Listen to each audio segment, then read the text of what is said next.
Cayetano Santos Godino, más conocido por su apodo El Petizo Orejudo.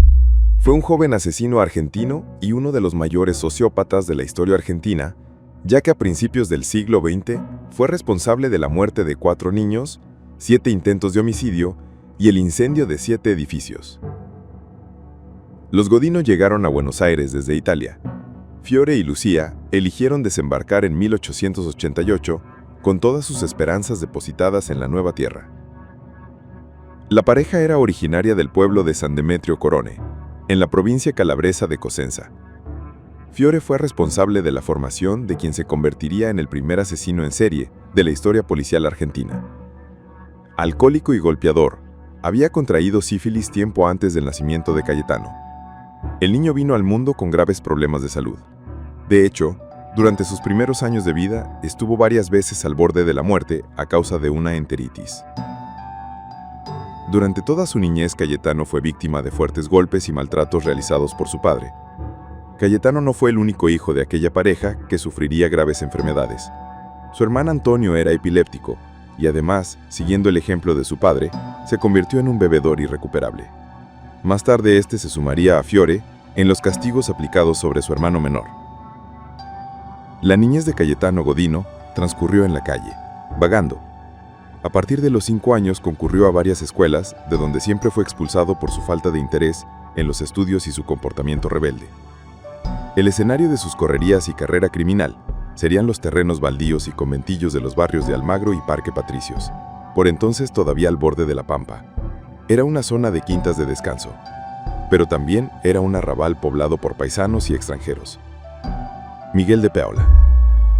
El 28 de septiembre de 1904, cuando Godino contaba con apenas 7 años, se lleva a fuerza de engaños a Miguel de Paola, de casi 2 años, hasta un baldío y allí lo golpea para luego arrojarlo sobre un montón de espinas. Un policía que pasaba se percata de lo sucedido y lleva a ambos niños a la comisaría, de donde serían recogidos más tarde por sus respectivas madres. Ana Neri. Al año siguiente, Godino agrede a una infante vecina de apenas 18 meses. La conduce hasta un terreno baldío en donde la golpea repetidamente en la cabeza por una piedra. Nuevamente es descubierto por un policía a quien pone fin al ataque y lo detiene, pero dada su corta edad, es dejado en libertad esa misma noche. María Rosa Feis, 3 años de edad, 29 de marzo de 1906. El que sería el primer asesinato de Godino pasó desapercibido y solamente sería descubierto años después, cuando él mismo lo confesó ante la policía. Según contó, en 1906 tomó a una niña de aproximadamente 3 años y la llevó hasta un terreno baldío sobre la calle Río de Janeiro, donde intentó estrangularla. Después la enterró viva en una zanja que cubrió con latas. Las autoridades, al conocer este crimen, se trasladaron hasta el lugar, pero encontraron que se había edificado una casa de 2 pisos. Sin embargo, en la comisaría 10ª quedó registrada una denuncia por desaparición con fecha 29 de marzo de 1906 de una niña de 3 años de nombre María Rosa Feis. La niña desaparecida nunca fue encontrada. El 5 de abril de 1906, apenas algunos días después de cometer su primer asesinato, Godino fue denunciado por su padre al descubrir que había martirizado algunas aves domésticas. Fiore encuentra dentro de un zapato de su hijo un pájaro muerto y debajo de su cama una caja en donde guarda los cadáveres de otras aves.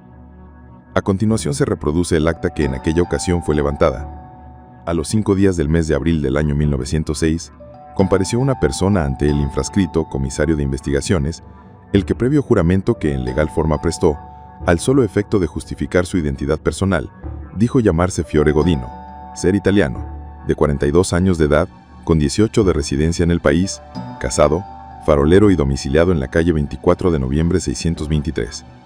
Enseguida expresó que tenía un hijo llamado Cayetano, argentino, de 9 años y 5 meses, el cual es absolutamente rebelde a la represión paternal, resultando que molesta a todos los vecinos, arrojándoles cascotes o injuriándolos.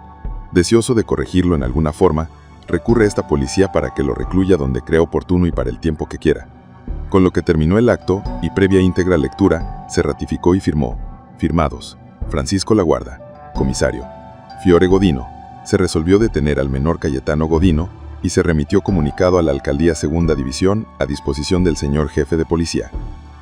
Cayetano Godino estuvo recluido poco más de 2 meses y después regresó a las calles. Como ya no asistía a la escuela, vuelve a dedicarse a la vagancia. Severino González Caló. El 9 de septiembre conduce a Severino González, de 2 años, a una bodega ubicada frente al Colegio del Sagrado Corazón. Ahí lo sumerge en una piliza para caballos, cubriéndola después con una tabla para ahogar al pequeño.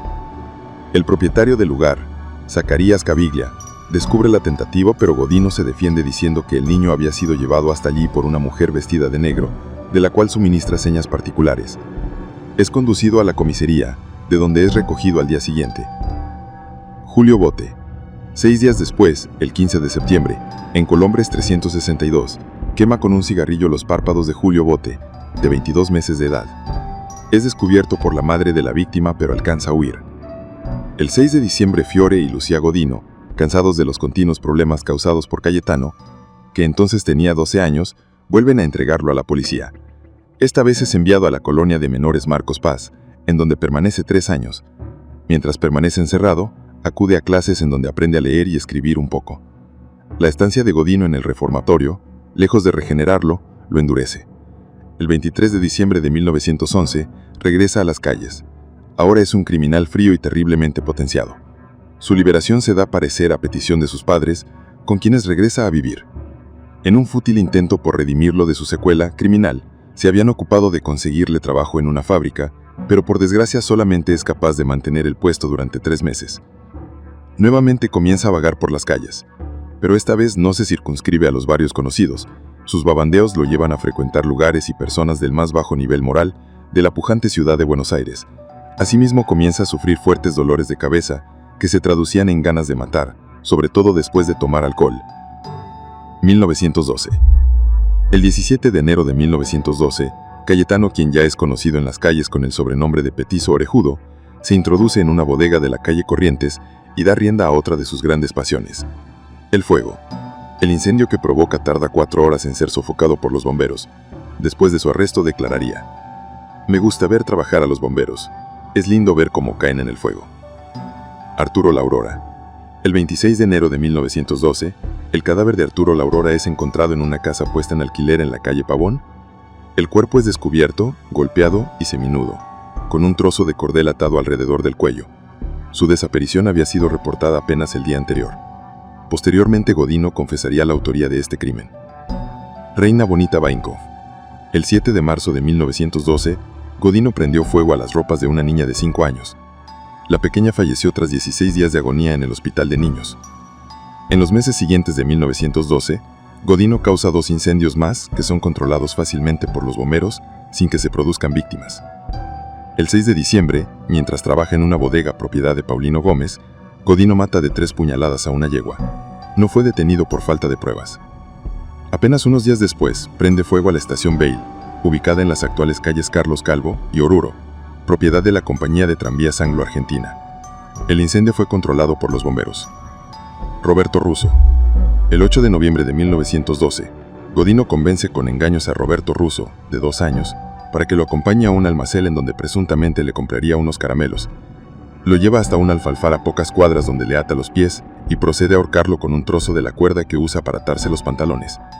Son descubiertos por un peón del alfalfar, quien los entrega a las autoridades. Cayetano Godino declaró que había encontrado atado al niño y lo estaba rescatando cuando fueron descubiertos. Es liberado por falta de mérito. Carmen Gitone. El 16 de noviembre de 1912, en un baldío situado en las calles de Anfunes y Chiclana, intenta golpear a Carmen Gitone, de 3 años. Un vigilante hace acto de presencia y Godino consigue escapar. Catalina Naulener.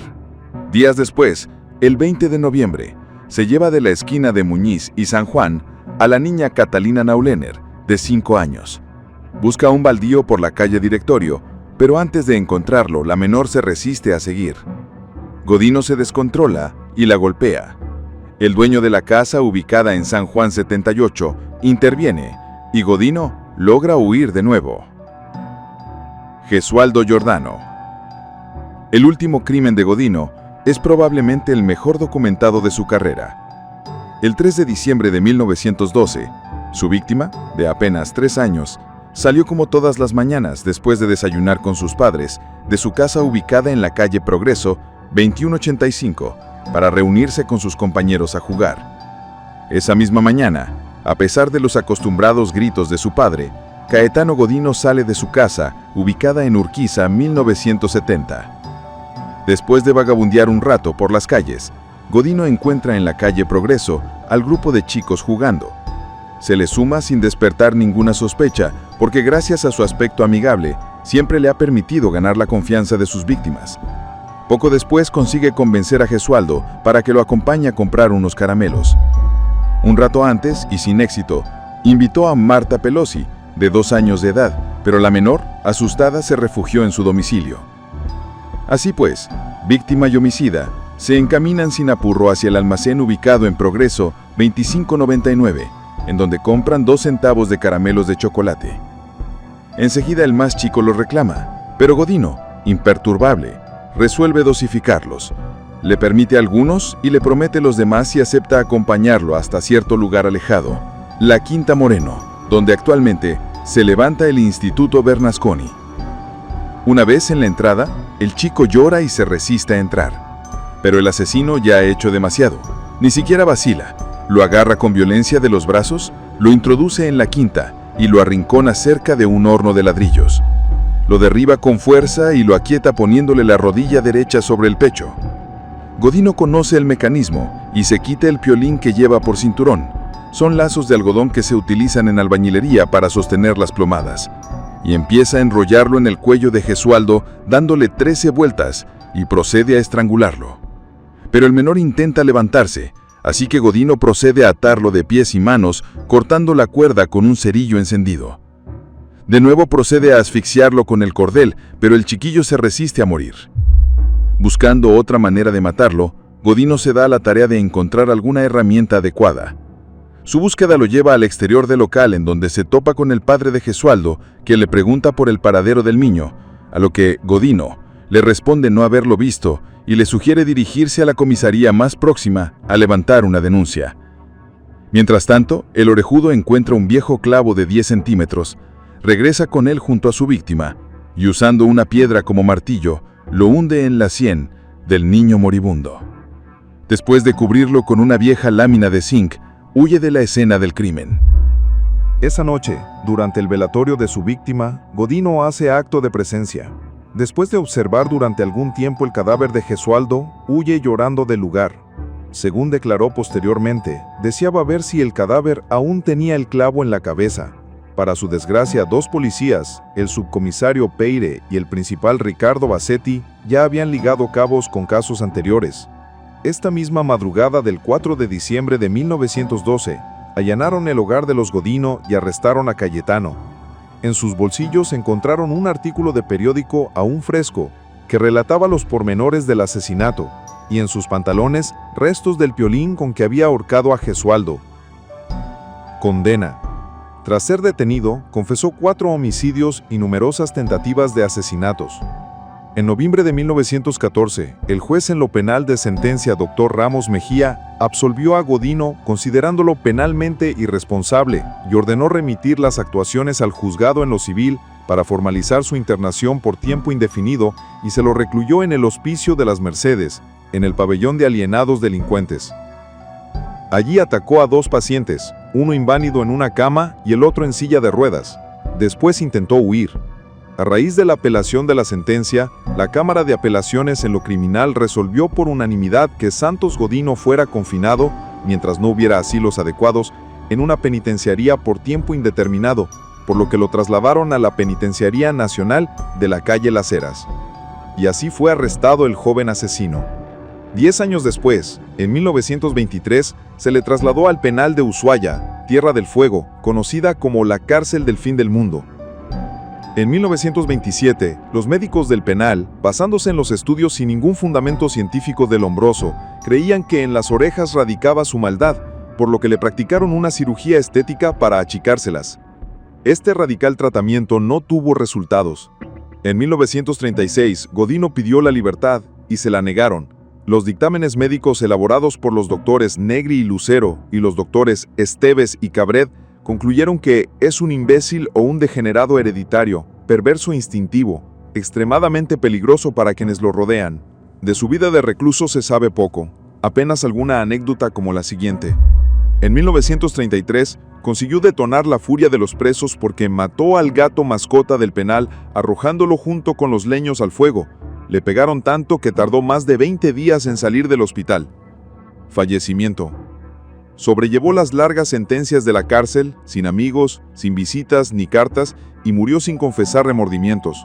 Las circunstancias de su muerte, ocurrida en Ushuaia el 15 de noviembre de 1944, siguen siendo nebulosas. Se presume que murió a causa de una hemorragia interna causada por un proceso ulceroso gastroduodenal, pero se sabe que había sido maltratado y con frecuencia violentado sexualmente. Según otros, los policías del penal habrían comentado que Godino murió a manos de los reclusos, quienes lo golpearon hasta matarlo, luego de que éste matara al gato que los presos tenían de mascota. El penal de Ushuaia fue finalmente clausurado en 1947. Cuando el cementerio fue eliminado, los huesos de este asesino serial habían sido saqueados. Los siguientes son resúmenes de los informes médicos que constan en el Archivo General de los Tribunales, en Buenos Aires, sección penal, legajo número 2255 criminal, segundo cuerpo, folios 213 a 260. Informe Negri Lucero, 31 de enero de 1913. El procesado Godino es un alienado mental o insano o demente en las acepciones legales. Es un degenerado hereditario, imbécil que sufre la locura moral. Por definición, muy peligrosa. Es irresponsable. Informe de Víctor Mercante, 24 de febrero de 1913. Cayetano Santos Godino no sabe leer, escribe tan solo su firma y conoce los números hasta 100. Posee una suma de conocimientos generales muy mala, obtenidos por educación refleja. Es un tipo absolutamente inadaptable a la escuela común, solo con educación individual hubiera podido alcanzar algún éxito. Se ha desenvuelto en un medio desfavorable a la formación de una conducta correcta. Priman en él los instintos primarios de la vida animal con una actividad poco común, mientras que los sociales están poco menos que atrofiados. Es un tipo agresivo, sin sentimientos e inhibición, lo que explica su inadaptabilidad a la disciplina didáctica. Cayetano Santos Godino nació el 31 de octubre de 1896 en Buenos Aires. Murió el 15 de noviembre de 1944 a los 48 años de edad.